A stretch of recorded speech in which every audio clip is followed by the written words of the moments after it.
दोस्तों, मैं हूँ आरजे मोनिका और हाजिर हूँ इस कहानी का अगला एपिसोड लेकर। लावण्या को ऑफिस का सारा काम समझाने के बाद मयंक लंदन निकलने से पहले रमा जी के पास गया और रमा जी को अपनी लंदन जाने के बारे में बताया। उनसे मयंक बोला, माँ साहब, अब हम 6 महीने के लिए लंदन में रहेंगे। इस बीच शायद ही आ पाए। आप हमसे वादा करिए कि आप अपना पूरा ध्यान रखेंगी और मासा और लावण्या के अनुसार अपनी दवाइयाँ और डॉक्टर के अपॉइंटमेंट पूरे करेंगी। वादा करिए हमसे। उसकी बात सुनकर रमा जी परेशान हो गई और गुस्से में उसको देखने लगी। रमा जी की आंखों से मयंक को लगा कहीं ऐसा ना हो कि मासा को फिर से दौरा आ जाए। उसने तुरंत शालिनी जी को आवाज देकर बुलाया। शालिनी जी रमा जी की आंखें देखकर थोड़ी सी डर गईं। फिर उन्होंने खुद को थोड़ा सा नॉर्मल किया और उनका हाथ अपने हाथों में लेकर उन्हें अपनी बातों से शांत करने की कोशिश करने लगी। शालिनी जी की बात सुनकर रमा जी थोड़ी सी शांत हो गईं। शालिनी जी ने उन्हें दवाई देकर पलंग पर लिटाकर उनका बीपी चेक करते हुए उन्हें और शांत रहने के लिए बोला। जब उनका बीपी नॉर्मल हो गया तो उन्हें ठीक लगने लगता है। तो वो शालिनी जी से कहती हैं, तेरी डॉक्टर गिरी हो गई हो तो मैं मयंक से कुछ बात कर लूं। शालिनी जी उनकी बात सुनकर मुस्कुरा दी। रमा जी मयंक की ओर देखकर बोली, बेटा, ये टाइम परिवार को देने के लिए है। जितना समय लावण्या को दे सकते हो उसे दो। बिजनेस तो बाद में भी बढ़ाया जा सकता है। कहीं ऐसा ना हो कि जो गलती सुधीर जी से हुई तुम उसे दोहरा दो। सुधीर जी भी हमें छोड़कर मुंबई अपने बिजनेस के सिलसिले में गए थे और उसके बाद हमारी पूरी जिंदगी बदल कर रह गई थी। कहते कहते रमा जी की आंखों में खौफ आ गया और वो पसीने में नहा गई। उन्हें इस तरह से देखकर घबराता हुआ मयंक उनके हाथ को अपने हाथ में लेकर बोला, माँ साहब, अब पुरानी बातों को याद करके नई खुशियों से मुंह नहीं मोड़ सकते हैं। अब तो सब कुछ इतना एडवांस हो गया है। मैं और लावण्या दूर होकर भी एक दूसरे के करीब रहेंगे। जब भी लावण्या चाहेगी वो मुझसे मिलने लंदन आ सकती है और फिर वीडियो कॉल और फोन भी तो है। आप मुझे आशीर्वाद दीजिए कि जो काम करने का मैंने सोचा है उसमें सफल हो जाऊं और अवतार इंडस्ट्री का नाम विदेशों में भी उसी तरह रोशन हो जिस तरह से इंडिया में है। वैसे भी जो डील हमें मिली है वो इस बिजनेस को नई ऊंचाइयों पर ले जाएगी। मेरा आशीर्वाद हमेशा तुम्हारे साथ है। दिन रात उन्नति करो और बाबा सा के नाम को रोशन करो, मगर अपने काम में अपने परिवार को पीछे मत छोड़ देना। हमें डर लग रहा है। अपना ध्यान रखना। कहते हुए रमा जी उसे समझाने लगी। हम तो हमारा ध्यान रखेंगे, मगर आप भी अपना ध्यान रखना। ये कहकर मयंक मुस्कुराते हुए उनके पैर छूकर बाहर निकल गया। मयंक और शालिनी जी रमा जी के कमरे से बाहर आए तो कमरे से बाहर आते ही शालिनी जी गुस्से में मयंक से बोली, मैंने तुम्हें मना किया था दीदी को कुछ भी बताने के लिए। अब कहीं उनके मन में तुम्हें लेकर डर ना बैठ जाए। तुम अभी भी बात की गंभीरता को नहीं समझ रहे हो। वो हाइपर हो जाती है तो उन्हें संभालना मुश्किल हो जाता है। मयंक उनसे माफी मांगकर परिवार के सभी लोगों से मिलकर लंदन के लिए निकलने वाला होता है। उसने लावण्या से पूछा, मुझे एयरपोर्ट छोड़ने नहीं चलोगी? लावण्या आंखों के इशारे में उसे हाँ कहकर शालिनी जी की ओर देखने लगी। शालिनी जी बोली, जाओ, इसी बहाने थोड़ी देर और साथ रह लोगे। उन्होंने मयंक को दही शक्कर खिलाकर विदा किया। मयंक, शर्मा जी, सुधीर जी और लावण्या चारों एयरपोर्ट पहुंचे। मयंक जैसे ही चेकिंग के लिए एयरपोर्ट के अंदर गया, उसे जाते देखकर लावण्या की आंखों से आंसू बहने शुरू हो गए। मयंक भी उसे रोता देखकर थोड़ा सा उदास हो गया। फिर मुस्कुराकर हाथों से स्माइल का साइन बनाकर उसे मुस्कुराने के लिए कहने लगा। मयंक को ऐसा करते देखकर लावण्या के चेहरे पर मुस्कुराहट आ गई। मयंक उसे मुस्कुराते देखकर उसकी फोटो क्लिक कर लेता है और उसे देखते हुए उसे कॉल करके कहता है, मैं मुस्कुराती हुई लावण्या को अपने साथ लेकर जा रहा हूं। जब वापस लौटूं तो मुझे मेरी मुस्कुराती हुई लावण्या ही वापस चाहिए। लावण्या उससे फोन पर बात करते हुए उसे बाय कहकर सुधीर जी के साथ वापस घर जाने के लिए निकल आती है। सुधीर जी ड्राइवर को गाड़ी घर के बजाय बड़े बाजार में ले जाने का बोलते हैं तो लावण्या उनकी ओर आश्चर्य से देखने लगती है। उसे इस तरह से देखते हुए सुधीर जी बोले, तुम्हारे लिए एक सरप्राइज है। बड़े बाजार में गाड़ी एक चाट की दुकान के बाहर आकर रुकी। सुधीर जी को देखते ही चाट की दुकान का मालिक खुद उठकर सुधीर जी से राम राम कर पूछने लगा, बताइए मालिक, क्या सेवा करें आपकी? सुधीर जी ने मुस्कुराते हुए जवाब दिया, आज हम पहली बार हमारी बहू को आपकी दुकान पर लेकर आए हैं। आज ये थोड़ी सी उदास है।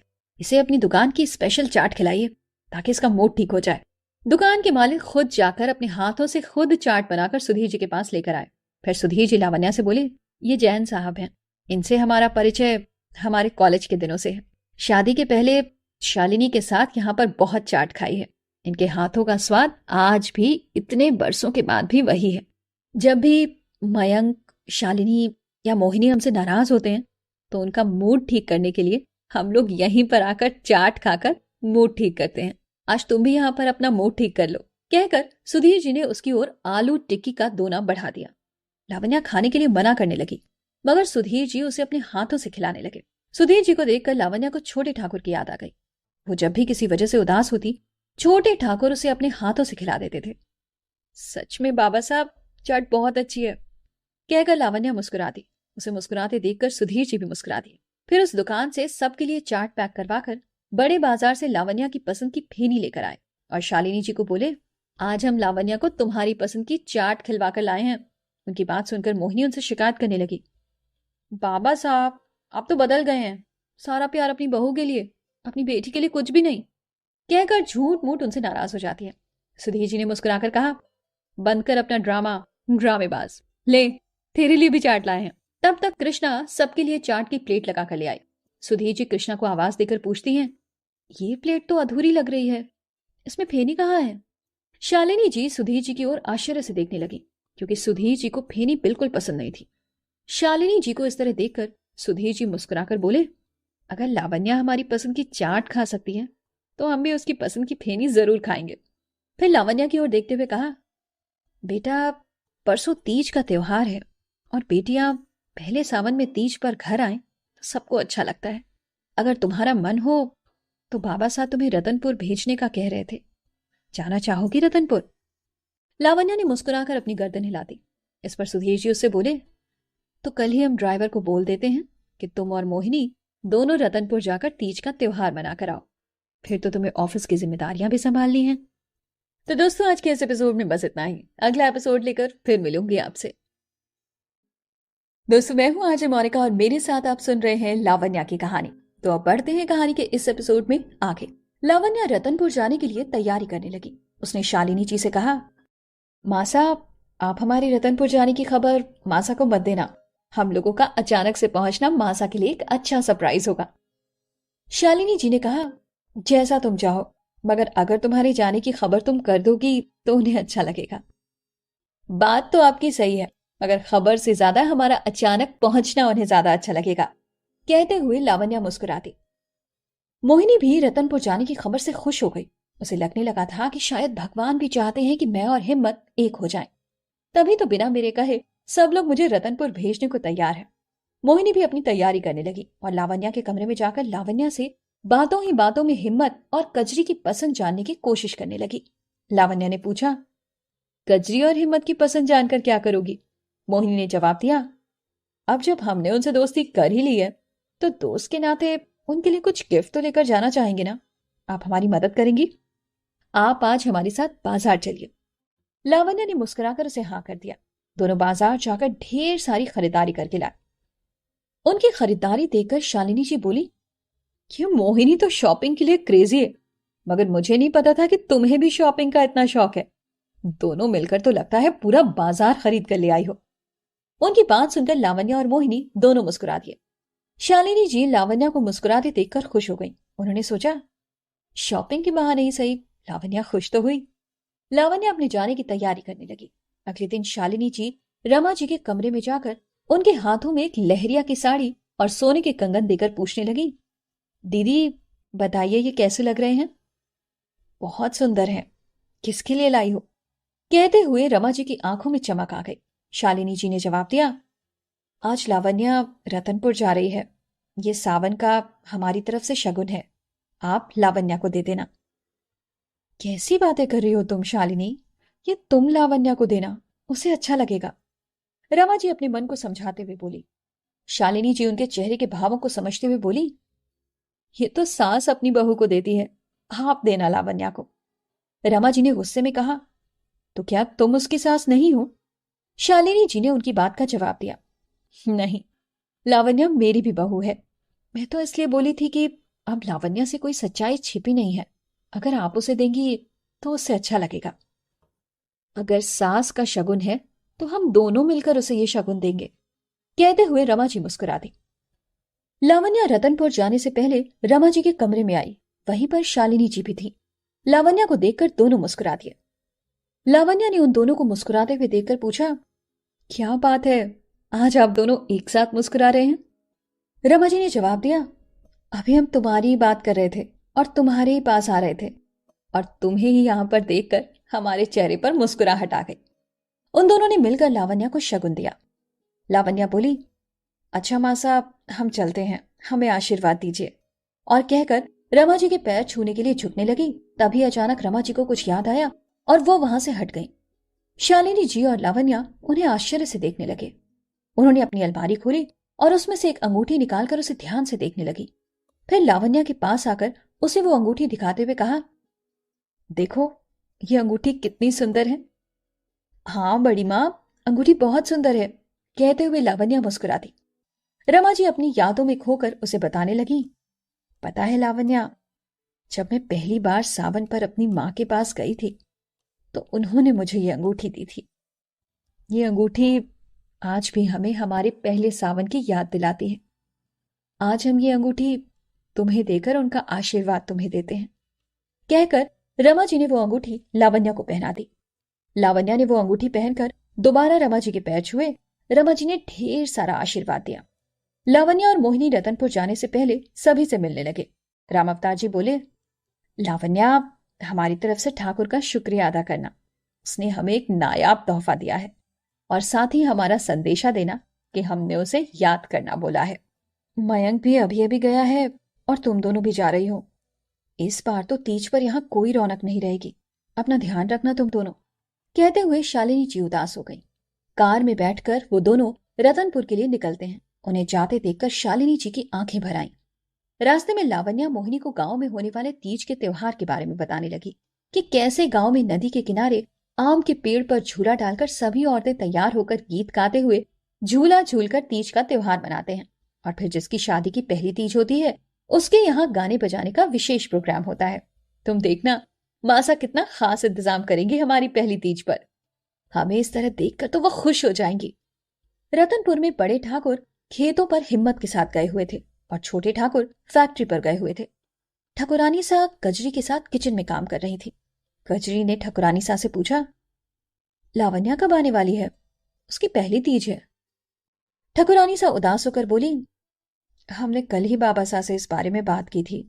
उन्होंने कहा मयंक जी अभी ही लंदन गए हैं, उनका घर सोना होगा। ऐसे में हम लावण्या को बुलाकर उन्हें और उदास नहीं करेंगे। बाबा सा को उनकी उदासी तो दिखाई दी, मगर उन्होंने हमारा ध्यान नहीं रखा कि हमारा कितना मन था लावण्या से मिलने का। गांव में सभी औरतें अपनी अपनी बेटियों का तीज का त्योहार मनाएंगे और हम अकेले अपनी बेटी की पहली तीज भी नहीं मना पाएंगे। तभी कजरी ने लावण्या को आते देखा। वो लावण्या को देखकर खुश होकर चिल्ला ही रही थी कि लावण्या ने उसे इशारे से मना कर दिया। कजरी लावण्या से इशारे में पूछने लगी, कैसी है तू? तभी ठकुरानी सा ने कजरी की ओर बिना देखे उससे कहा, कल तो तुम कुछ मीठा भी मत बनाना, हमारा त्योहार मनाने का ही मन नहीं है। आज तो मेरी इच्छा खीर पूड़ी बनाने की हो रही है। कहते हुए कजरी ने खीर चढ़ा दी। खीर पूड़ी तो मेरी लावण्या की फेवरेट है, मगर रहने दे, मेरा मन नहीं है और बाबा साहब खाएंगे नहीं पूरी। कहते हुए उनकी आंखों के सामने लावण्या का चेहरा आ गया। मगर कजरी खीर चढ़ाकर ठकुरानी सा को बोली, बैठक में चलिए, आपके लिए सरप्राइज है। ठकुरानी सा हंसने लगी। आज तुझे क्या हो गया है, लावण्या की तरह बातें कर रही है। चलो तो सही मेरे साथ। कहते हुए कजरी ठकुरानी सा को बैठक की ओर लेकर आई। लावण्या किचन और बैठक के दरवाजे के बीच में खड़ी थी। जैसे ही ठकुरानी सा किचन से बाहर निकली, लावण्या ने पीछे आकर उनकी आंखें पकड़ ली। ठकुरानी सा लावण्या का स्पर्श पहचान गई और मुस्कुराकर उसका हाथ अपनी आंखों से हटाकर उसकी ओर पलटकर मुस्कुराने लगी और उसे अपने गले से लगाकर बोली, तुम अचानक से कैसे आ गई? खबर करती होती तो मैं हिम्मत को तुझे लेने भेज देती। तो दोस्तों, आज के इस एपिसोड में बस इतना ही। अगला एपिसोड लेकर जल्द मिलती हूं आपसे। दोस्तों, मैं हूं आरजे मोनिका और लेकर आई हूं इस कहानी का अगला एपिसोड। शाम को जब बड़े ठाकुर, छोटे ठाकुर और हिम्मत हवेली पर आए तो लावण्या को देखकर बहुत खुश हो गए। बड़े ठाकुर तो लावण्या को देखकर रसाल बाईसा की याद करने लगे और हिम्मत से बोले, जाओ, अगर हो सके तो आज के आज ही रसाल को ले आओ। हिम्मत बोला, आप बाईसा को तैयारी करने के लिए बोल दीजिए, हम उन्हें लेने चले जाते हैं। उसकी बात सुनकर मोहिनी उदास हो गई। उसे तो लगा था कि रतनपुर आकर हिम्मत से अपने दिल की बात दोबारा कहने की कोशिश करेगी, मगर ये अगर बुआ सा को लेने चला गया तो उसके पास केवल एक ही दिन का टाइम बचेगा, और ऐसा ना हो कि अगले दिन वो खेतों पर चला जाए। तभी लावण्या ने हिम्मत का हाथ पकड़कर उसे रोक लिया। हिम्मत, तुम कहीं नहीं जाओगे। हम 2 दिन के लिए आए हैं, हमें तुमसे बात करनी है, और कल की तीज की तैयारी भी तुम ही करोगे। दादा साहब, आप मुनीम चाचा को बुआ सा को लेने भेज दीजिए ना। बड़ी ठाकुर ने मुस्कुराकर पहले रसाल बाईसा को फोन लगाकर लावण्या के आने की खबर दी और कहा, आज मेरी दोनों बेटियां तीज अपने मायके में मनाएंगी। हम मुनीम जी को तुम्हें लेने भेज रहे हैं। अपनी दोनों बहुओं के साथ तीज तुम रतनपुर की मनाना। कजरी ने सबके लिए खाना लगा दिया। अपनी पसंद की खीर देखकर लावण्या ठाकुरानी सा की ओर मुस्कुराकर देखने लगी। ठाकुरानी सा भी मुस्कुराकर उससे बोली, आज जी भरकर खा लो, कल तो तुम्हारा व्रत रहेगा। मोहिनी ने पूछा, काकी साहब ये व्रत क्यों करते हैं? ठाकुरानी सा ने मुस्कुराकर जवाब दिया, शादीशुदा औरतें 7 जन्मों तक अपने पति को पाने के लिए ये व्रत करती हैं, और कुंवारी छोरियां मन चाहवर पाने के लिए शिव जी की पूजा करके व्रत रखती हैं। उनकी बात सुनकर मोहिनी आश्चर्य से देखने लगी। काकी साहब, क्या सच में इस व्रत को रखने से मन चाहवर मिलता है? ठाकुरानी सा मुस्कुरा दी, हाँ लाडो, इस व्रत को करने से मन चाहवर मिले है। तब तो ये व्रत मैं भी करूंगी, फिर शिव जी मुझे भी मेरा मन चाहवर दे देंगे। हिम्मत की ओर देखते हुए मोहिनी कहने लगी। ठाकुरानी सा गर्दन हिलाकर मना करने लगी, ना भाई साहब, बड़ा कठिन व्रत होता है, आप ना करें। मन चाहवर पाने के लिए तपस्या तो करनी पड़ती है ना, हम भी कल ये व्रत करेंगे। कहते हुए वो हिम्मत की ओर देखने लगी। ठाकुरानी सा मुस्कुराकर बोली, जैसी आपकी मर्जी। फिर कजरी को कहा, लाओ मेहंदी ले आओ, कल तुम तीनों का पहला व्रत रहेगा, तुम तीनों को मेहंदी लगा देती हूँ। लावण्या कजरी को छेड़ने लगी, ओहो, तो तुम भी तीज का व्रत करोगी? शादी की बड़ी जल्दी है तुम्हें। कजरी शर्मा गई, धत, कुछ भी बोलती है। वो तो ठाकुरानी सा उदास हो रही थी, तो मैंने उनसे कह दिया था कि मैं भी आपकी बेटी जैसी हूं, कल मैं इसका पहला व्रत रखूंगी, आप मेरे लिए तीज का उत्सव मनाना। ठाकुर साहब बोले, दुल्हन, कल किसी भी चीज की कमी ना होने पाए। हमारे घर में हमारी तीनों बेटियों के पहले तीज का व्रत है, पूरा उत्सव धूमधाम से होना चाहिए। ठाकुरानी सा ने जवाब दिया, जी बाबा साहब, अभी किसी को भेजकर गांव की औरतों को बुलावा भिजवा देते हैं। कल सभी के लिए झूला और भोजन हमारे यहाँ ही करवा लेंगे। आप जरा हिम्मत को भेजकर सभी के लिए मिठाइयां मंगवा लीजिए। कजरी धीरे से मोहिनी से पूछती है, आप ये व्रत भाईसा के लिए कर रही है ना? मोहिनी ने जवाब दिया, हाँ, ये व्रत मैं हिम्मत के लिए ही कर रही हूँ। कजरी खुश हो गई, तब तो आपको शगुन की मिठाई मैं ही खिलाऊंगी। वो किचन में जाकर सबके लिए हलवा बनाकर ले आई। ठाकुरानी सा ने उसे देखकर कहा, क्यों रे, तेरे को मुझ पर विश्वास नहीं था कि मैं तुम लोगों का सिंजारा करवाऊंगी, जो खुद ही मिठाई बनाकर ले आई? उनकी बात सुनकर कजरी ने कहा, आज की तीज बहुत खास है, इसलिए मैंने हलवा बनाया है। ठाकुरानी सा ने तीनों को हलवा खिलाकर तोहफा दिया और लावण्या से बोली, तुम कल वही साड़ी पहनना जो तुम्हें शालिनी जी ने दी है, इससे कल तुम्हें उनका आशीर्वाद भी मिल जाएगा। कजरी ये बात सुनकर मोहिनी को धीरे से बोलती है, फिर तो कल मैं आपको एक नई साड़ी दूंगी, आप भी वही पहनना। उसकी बात सुनकर मोहिनी मुस्कुरा दी। जयपुर में राम अवतार जी ने शालिनी और रमा जी को तीज के सिंजोरे की बधाई देकर तोहफे दिए और उन्हें मिठाई खिलाकर सिंजारा करने को कहा। तभी उनकी निगाह शालिनी जी के सूने हाथों पर गई। उनके सूने हाथ देखकर राम अवतार जी पूछने लगे, ने सालों में पहली बार तुम्हारे हाथों में सिंजारा पर मेहंदी नहीं दिखी। शालिनी जी ने अपने हाथों को देखा, बाबा साहब, मन नहीं कर रहा था, बच्चे घर में नहीं हैं तो कैसा त्योहार। राम अवतार जी ने उन्हें दिलासा देते हुए कहा, अगर बच्चे हमारे पास नहीं हैं तो क्या हुआ, हम लोग तो बच्चों के पास जाकर त्योहार मना सकते हैं। तुम मेहंदी लगवाकर तैयार रहना, कल तीज तुम अपने बच्चों के साथ ही मनाओगी। हम और तुम कल रतनपुर चलेंगे। बाबा साहब, कैसे मुमकिन है, कल दीदी का डॉक्टर से अपॉइंटमेंट है, उन्हें लेकर जाना है। कहते हुए शालिनी जी उदास हो गई। उनकी बात सुनकर राम अवतार जी ने उन्हें समझाया, अपॉइंटमेंट ही तो है, सुधीर रमा को लेकर चला जाएगा। शालिनी जी बोली, जैसा आपको ठीक लगे। रतनपुर में ठकुरानी सा ने तीनों के हाथों में मेहंदी लगाई। हाथों में मेहंदी लग ही रही थी कि उसके फोन पर मयंक का फोन आ गया। लावण्या मयंक से बात करने के लिए अपने कमरे में चली गई। मौका देखकर मोहिनी ने कजरी से कहा कि वो हिम्मत को लेकर छत पर आ जाए और वो खुद छत पर चली गई। छत पर सावन की रिमझिम बारिश शुरू थी। घने काले बादल हो रहे थे। इतना सुहाना मौसम कि पत्थर दिल में भी प्यार जगाते। मोहिनी शेड के नीचे खड़ी होकर बारिश की बूंदें अपने चेहरे पर ले रही थी। तभी कजरी हिम्मत के पास जाकर बोली, आओ मेरे साथ, हम सब छत पर चलते हैं। हिम्मत को लगा लावण्या छत पर है और वही उसे बुला रही है। हिम्मत ने आंगन की ओर देखा। बाहर तो बारिश हो रही है, लावण्या छत पर क्या कर रही है? उसे बोलो भीगने से तबीयत ना खराब हो जाए। मैं उसे कमरे में आकर मिलता हूं। उसकी बात सुनकर कजरी को गुस्सा आ गया। आपको सारे जमाने की फिक्र है, बस खुद की फिक्र कभी ना करना। अब तो लावण्या को भूल जाओ, कोई और तुम्हारा छत पर इंतजार कर रहा है। और उसका हाथ पकड़कर उसे छत पर ले गई। छत पर बारिश की बूंदों में भीगती मोहिनी बड़ी ही खूबसूरत लग रही थी। अपने नाम के अनुरूप किसी का भी मन मोह सकती थी।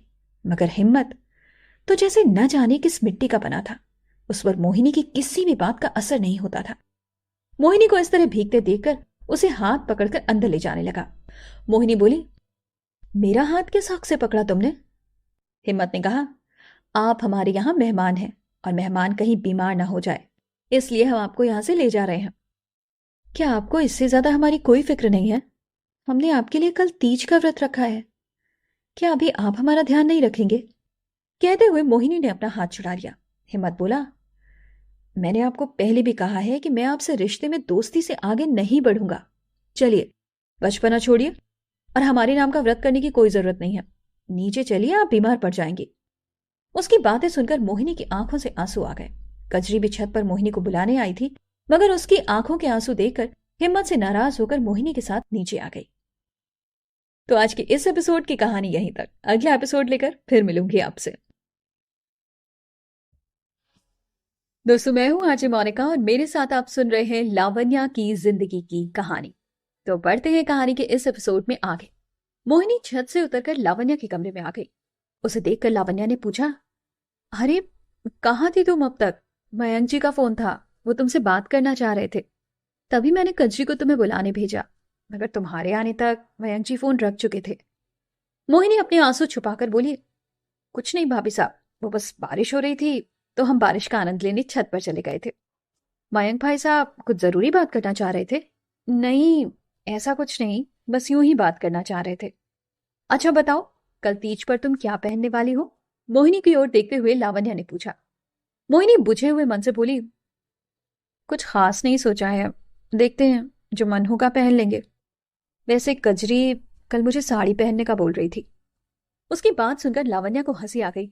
क्या तुम साड़ी पहनोगी? ना ना, तुमसे ना संभल पाएगी साड़ी। ऐसा करो, मेरा ये लहंगा पहन लेना। अपनी अलमारी से अपना लहंगा निकालकर वो उसे देने लगी। अभी मेरा मूड ठीक नहीं है भाभी साहब, हम लोग सुबह बात कर लेंगे। बुझे मन से कहकर मोहिनी पलंग पर लेट गई। तभी वहां ठकुरानी सा आई और मोहिनी को इस तरह पलंग पर लेटे देखकर लावण्या से बोली, शायद सफर की थकान हो गई है बाईसा को। लावण्या ने मोहिनी की ओर देखा और कहा, हाँ शायद इसीलिए जल्दी सो गई। कजरी और हिम्मत गए क्या? ठकुरानी सा ने जवाब दिया, हाँ बस अभी अभी गए हैं। मुनीम जी भी रसाल बाईसा को लेने के लिए निकल गए हैं। कल सुबह रसाल बाईसा भी आ जाएंगी। वो मयंक जी का फोन आ गया था तो हिम्मत और कजरी से बात नहीं हो पाई। उदास मन से लावण्या बोली। ठकुरानी सा उसके बालों में हाथ घुमाने लगी। हाओ तुम्हारे सर में तेल लगा दो, कहकर ठकुरानी सा लावण्या का हाथ पकड़कर उसे पलंग पर अपने पास बिठाकर और उसके सिर में तेल लगाते हुए उससे बातें करने लगी। ठकुरानी सा बोली, अब तो तुम्हारे ऊपर जिम्मेदारियां बढ़ जाएंगी, घर और ऑफिस दोनों, कैसे मैनेज करोगी? माँ साहब, जब इतना प्यार करने वाला परिवार मिले तो सब कुछ आसानी से मैनेज हो जाता है, मगर फिर भी हमारे मन में डर है कि हम सबकी उम्मीदों पर खरा उतर पाएंगे या फिर नहीं। मयंक जी को हमसे बड़ी उम्मीदें हैं ऑफिस को लेकर, और बड़ी माँ और मासा दोनों ही हमें बहू के रूप में बड़ा दुलार करती हैं। एक बहू के रूप में हमें उनके सपनों पर भी खरा उतरना है। कहते हुए लावण्या मुस्कुरा दी। बड़ी माँ का नाम सुनकर ठकुरानी सा चौंक गई और उससे उनके बारे में पूछने लगी। बड़ी माँ कौन है? तुम्हारी शादी में तो नहीं आई थी? हाँ माँ साहब, वो हमारी शादी में नहीं आई थी, कहकर लावण्या ने बड़ी माँ का पूरा किस्सा ठकुरानी सा को सुनाया। उसकी पूरी बात सुनकर ठकुरानी सा गुस्से में बोली, इतनी बड़ी बात उन्होंने हमसे छिपाई? उन्हें गुस्से में देखकर उनका गुस्सा ठंडा करने के उद्देश्य से लावण्या ने कहा, नहीं माँ साहब, उन्होंने हमसे कुछ भी नहीं छुपाया। दादा साहब को इस बारे में सब कुछ पता था। दादा साहब ने ही बड़ी माँ की तबीयत खराब होने के बाद मासा और बाबा साहब की शादी करवाई थी। उन्होंने ही हमारी शादी के पहले किसी से इस बारे में बात करने के लिए मना किया था। उसकी बात सुनकर ठकुरानी सा को थोड़ा तो संतोष हुआ, मगर फिर भी बेटी की शादी से पहले पूरी बात न जानने का उन्हें मलाल था। उन्होंने लावण्या के सर पर तेल लगाकर उसे आराम करने का बोलकर खुद के कमरे में आकर छोटे ठाकुर से रमा जी के बारे में बात करने लगी। छोटे ठाकुर ने उनकी बात सुनकर सोचते हुए कहा, अगर बाबा साहब को पता था तो उन्होंने कुछ सोचकर ही हमसे ये बात छिपाई होगी। फिर तुम ही तो कहती हो लावण्या का भला बुरा बाबा साहब से बेहतर कोई नहीं समझ सकता, फिर उनके ही फैसले पर शक कर रही हो। ठाकुरानी सा थोड़ा सा चिढ़कर बोली, बात तो आपकी सही है, मगर मुझे बाबा साहब के फैसले पर शक नहीं है। बस बेटी की मां होना, इसलिए थोड़ा सा चिंतित हो गई। उनकी बात सुनकर छोटे ठाकुर हंसने लगे। बेटी की बात पर ही नहीं, आप तो हर बात पर चिंतित हो जाती हैं। चलिए आराम करिए, कल सुबह आपका व्रत भी तो है और सभी मेहमानों का ढेर सारा काम भी है। कहकर उनका हाथ अपने हाथों में ले लिया। उनका हाथ देखकर ठाकुर साहब बोले, ये क्या आपने मेहंदी नहीं लगाई? आज तो तीज का संजारा है। ठाकुरानी सा हंसते हुए बोली, अचानक से लावण्या आ गई थी तो समय ही नहीं मिला। कोई बात नहीं, कल महावर लगा लूंगी। अरे ऐसे कैसे, मेहंदी तो आपको लगानी चाहिए। लाइए हम आपके हाथों में लगा देते हैं। कहते हुए छोटे ठाकुर मेहंदी की कटोरी अपने हाथों में लेकर ठाकुरानी सा के हाथों में मेहंदी लगाने लगे। उन्हें मेहंदी लगाते हुए देखकर ठाकुरानी सा शर्मा गई। उन्हें शर्माते हुए देखकर ठाकुर सब मुस्कुरा दिए। आज भी आप नई दुल्हन सी लजाती हैं। कल आप वैसे ही श्रृंगार करना जो आपने हमारी शादी के समय किया था। ठाकुरानी सा मुस्कुराकर बोली, न, अब तो बहू बेटियों के श्रृंगार करने के दिन है। मेरा श्रृंगार करना ठीक नहीं है। लोग कहेंगे बूढ़ी घोड़ी लाल लगाम। कहने दो जिसे जो कहना है। आप हमारी नजरों से खुद को देखिए, आप आज भी वैसी ही हैं जैसे 20 साल पहले हम आपको ब्याह कर लाए थे। छोटे ठाकुर मुस्कुराकर प्यार से बोले। ठाकुरानी सा उनके बोलने का अंदाज देखकर शर्मा गई। बातें बनाना तो कोई आपसे सीखे। चलिए सुबह की सुबह देखेंगे, अभी तो रात बहुत हो गई है, सो जाते हैं। जयपुर में शालिनी जी रमा जी के कमरे में जाकर उन्हें दवाई देते हुए कहती हैं, कल बाबा सा और हम रतनपुर जा रहे हैं तीज के त्योहार के लिए।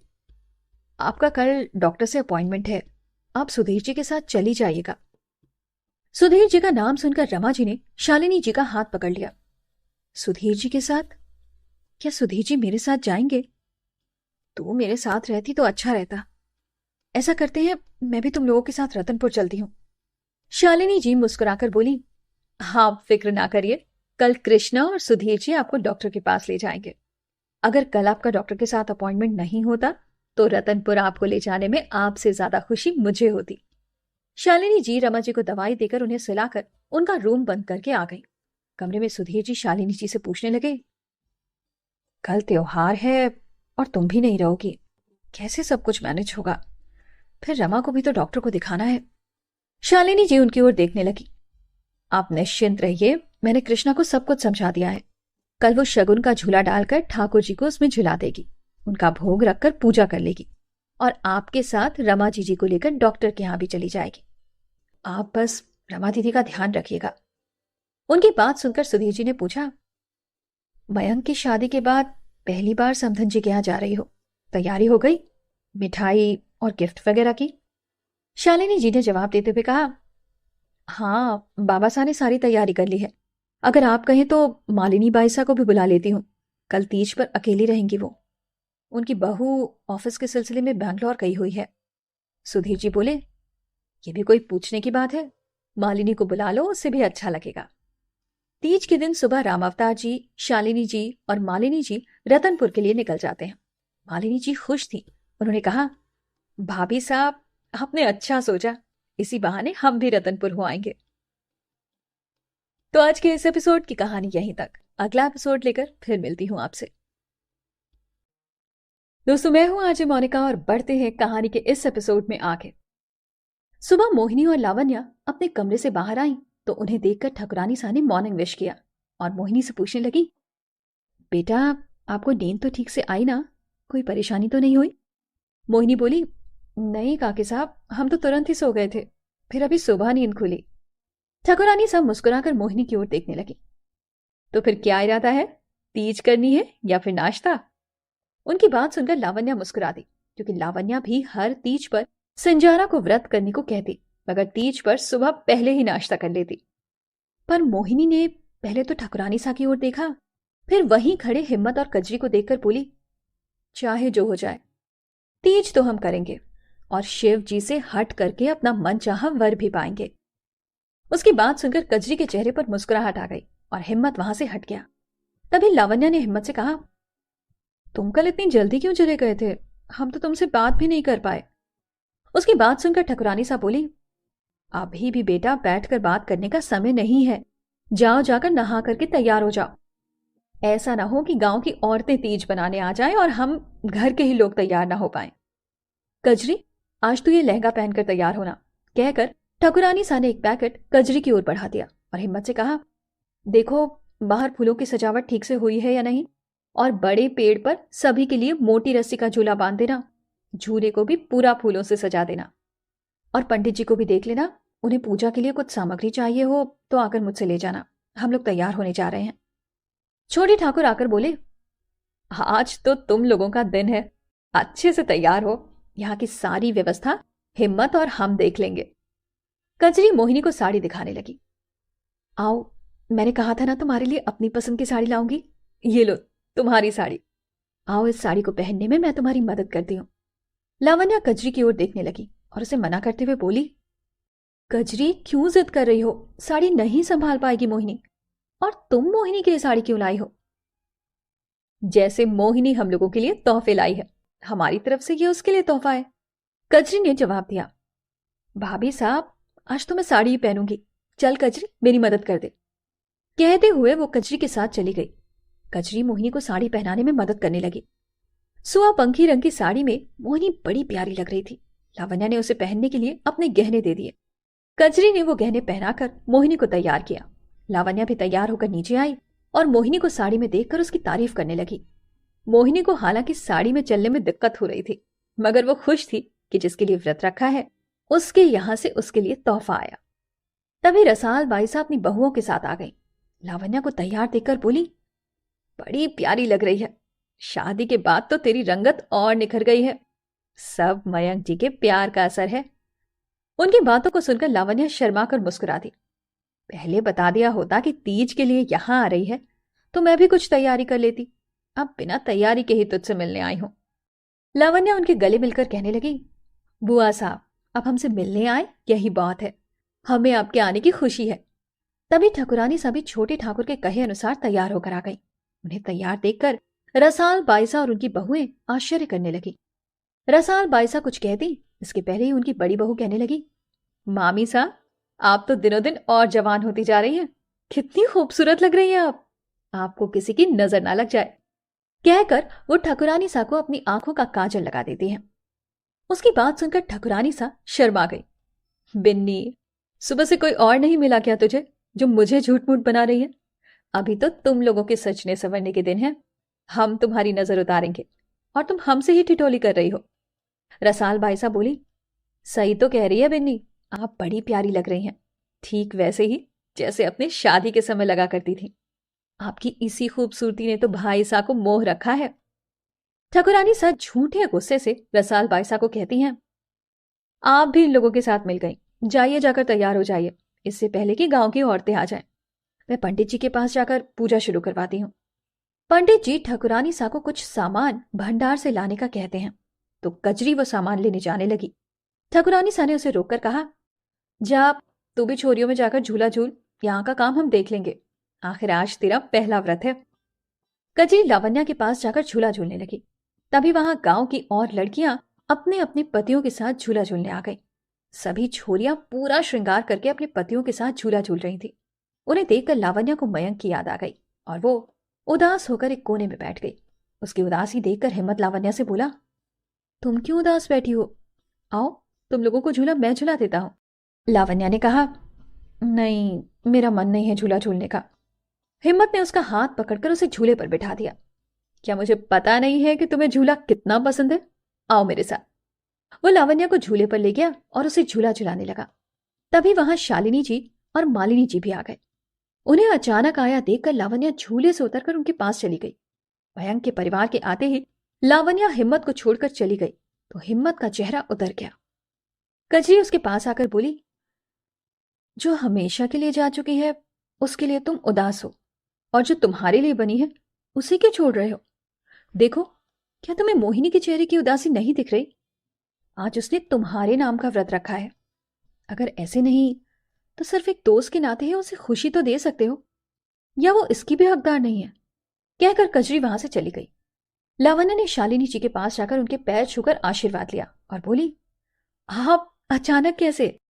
शालिनी जी ने मुस्कुराकर कहा, तुम्हारे बिना हमारा दिल ही नहीं लगा, इसीलिए तीज का त्योहार तुम्हारे पास मनाने आ गए। शालिनी जी और लावण्या बात ही कर रहे थे, तब तक मालिनी जी और राम अवतार जी भी लावण्या के करीब आ गए। मालिनी जी लावण्या की बलाएं लेते हुए बोली, बाबा साहब, लावण्या बड़ी ही प्यारी लग रही है, इसकी नजर उतारकर मिश्रानी पर वार दो। राम अवतार जी लावण्या की नजर उतारने लगे तो लावण्या ने उन्हें रोक दिया। आज तो आप मेरे से पहले मोहिनी की नजर उतारिए, देखिए कितनी प्यारी लग रही है। उसे साड़ी में देखकर शालिनी जी और मालिनी जी दोनों खुश हो गए। शालिनी जी बोली, जिस लड़की ने भाई की शादी में भी साड़ी नहीं पहनी उसने तीज पर साड़ी पहन ली। इतनी प्यारी लग रही है साड़ी में। हम इन्हें सरप्राइज देने आए थे और यहां आकर खुद ही सरप्राइज हो गए हैं। उनकी बात सुनकर लावण्या ने कहा, आपके लिए एक और सरप्राइज है, आज मोहिनी ने भी तीज का व्रत रखा है। शालिनी जी राम अवतार जी से बोली, तब तो बाबा साहब, आप मेरी दोनों बेटियों की नजर जल्दी से उतारिए, आज दोनों का पहला तीज का व्रत है। राम अवतार जी दोनों की नजर उतारकर पैसे मिश्रानी जी को दे देते हैं। तब तक हिम्मत ने उनके आने की खबर बड़े ठाकुर को दे दी। बड़े ठाकुर छोटे ठाकुर दोनों उनके पास आकर उन्हें हवेली में ले गए और छोटे ठाकुर हिम्मत को बोले, जाओ, जाकर बाहर आए मेहमानों का और समधी जी के लिए चाय नाश्ते का बंदोबस्त करो। तो आज के इस एपिसोड में इतना ही। अगला एपिसोड लेकर फिर वापस आती हूँ।